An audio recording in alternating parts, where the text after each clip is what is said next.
All right, ladies and gentlemen, it is Wednesday, and this is the preview and prediction video for the Miami Dolphins and New York Jet game going on this Sunday at Hard Rock Stadium. If you're new here, could spare a second, please subscribe to the channel. I'd appreciate it. And yeah, let's get into this thing. The first thing that I should address is that if you are a subscriber of mine and if you were checking for my video Monday night or Tuesday morning and you seen that there was no video, well, this is sort of an apology. There was a video uploaded for a short period of time. I privated it, and I did that because it just wasn't professional and it was made out of anger, and I like to actually analyze the game. There was no analysis. It was just anger and frustration, and you know what? I like to show my authentic self or how I authentically feel, so that's why I record the videos after the game. Now, if a game like that were to happen at 1 o'clock, I could wait until after the 4 o'clock games and then have a more concise thought process a few hours later.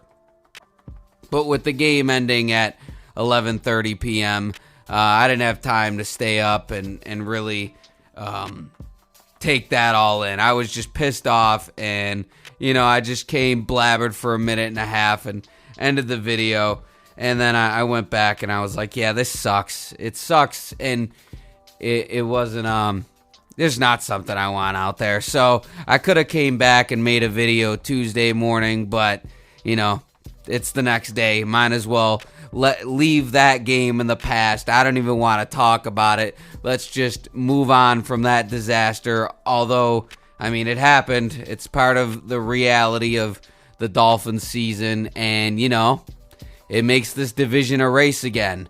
And what makes this game against the Jets all the more humongous. And of course, the New York Jets just got off of a huge win against the Houston Texans. Zach Wilson was out there throwing fucking darts all over the field. And for the Dolphins, we lost our starting center.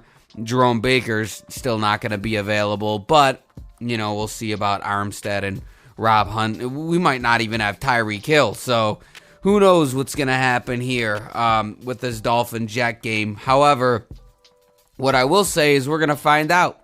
We're going to find out what this team is about for real starting Sunday, because the adversity is here, and every team loses games that they shouldn't, and the Dolphins have escaped that all year up until Monday night.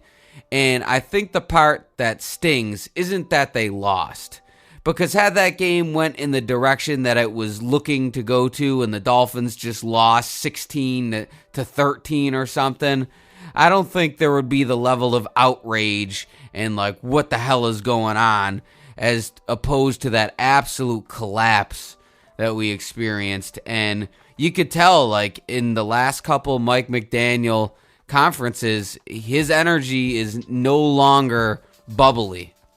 And is that a good thing or is that a bad thing? I don't know. We're about to find out. I know that the players held a players-only meeting. Have no idea what they possibly could have talked about other than, hey, let's not do that again. But there are certainly a lot of things this team's got to work on if they're going to win this division. And that's the first thing on my mind is, can you win the AFC East? At this point, I'm not even thinking about the Super Bowl. All right, we got to make the playoffs. We got to win the division or figure that out first. And then we could think about what's going to happen in the playoffs, because, the first thing that we should address is the red zone offense. If this red zone offense capitalizes more often, there's probably at least 2 more wins in there. Of course, you're not going to win every game, but, when you're in the red zone and you're throwing fade routes to 5'8", 5'10" receivers, it just puts you at a disadvantage right out of the gate. And I know Cedric Wilson's a little taller, but he's weak as hell. He just got on that one fade route. He had no chance. The dude just bullied him off the line of scrimmage. And, that's why I'm thinking, like, why the hell aren't we throwing it to the tight ends in those situations? Why aren't we looking for Chase Claypool? I mean, you traded a draft pick for him. He's proven to be able to go up and get those passes. Why is there not a package for just a fade route to Chase Claypool? Who gives a shit if they see it coming? They see it coming anyway, and it doesn't work. And I understand passing inside the 10-yard line. Actually, I prefer to pass inside the 10-yard line. I'm not all the time, but I mean, if it's first and goal from the 10-yard line, I really don't like the prospect of running there. So, I don't know, it just doesn't make any sense from that front. Hopefully Mike McDaniel works on that. And I see a lot of, actually for Twitter's sake or X, whatever you want to call it, I mean, I gotta shut that shit down. I can't go on it and subject myself to the absolute foolishness that a lot of fans put out there. And I understand you're passionate about the Miami Dolphins. Emotions run high, and they run high for me too, because I don't know why, but just deep down I care what this team does. And it is what it is. But they want to get rid of Tua and Mike, and listen, I mean, I don't know what you think the alternative is going to be, but I think those are two people that are going to be in the building next year, whether they win the next few games or they lose. So that is what it is, especially Mike McDaniel. I mean, I would not want to get rid of him for anything. I think that he is a wonderful head coach. I think Tua is a great quarterback, but we got to see it. He hasn't had a game-winning drive since week 1. And great quarterbacks, when they get the ball with 1:50 to go and all you need is a field goal, great quarterbacks get that on a routine basis. And, I'm not saying Tua's not a great quarterback, but, if the Dolphins are going to go where we want them to go, there's going to have to be some clutch fourth quarter drives in there, at least one or two, right? So we'll see. I'm still holding in that belief. And we've seen it before, but we got to see it more, right? We got to see more clutchness from our offense. And, a lot of people are also saying, oh, Tua stinks without Tyreek Hill, yada, yada. Listen, all right, that offensive line wasn't blocking shit on Monday night. And that's another thing that needs to be addressed Sunday, because we can't let that Jet D line just blow through our offensive line, and then we're ending the game with only 13 points. Because, like it or not, I mean, if we don't get our shit together, that's a possibility. There's a possibility that the Dolphins are getting blown up off the line of scrimmage, we don't have Tyreek Hill, and the offense becomes sputtery again. And, I don't think the Dolphins are going to need to score 30 points to win this football game, but probably going to at least need to get to the mid-20s, right? Because Zach Wilson is a lot better than Tim Boyle, who is the Jet quarterback we faced on Black Friday. I mean, Tim Boyle was awful. He was so bad that he played, 2 games, and then they released him?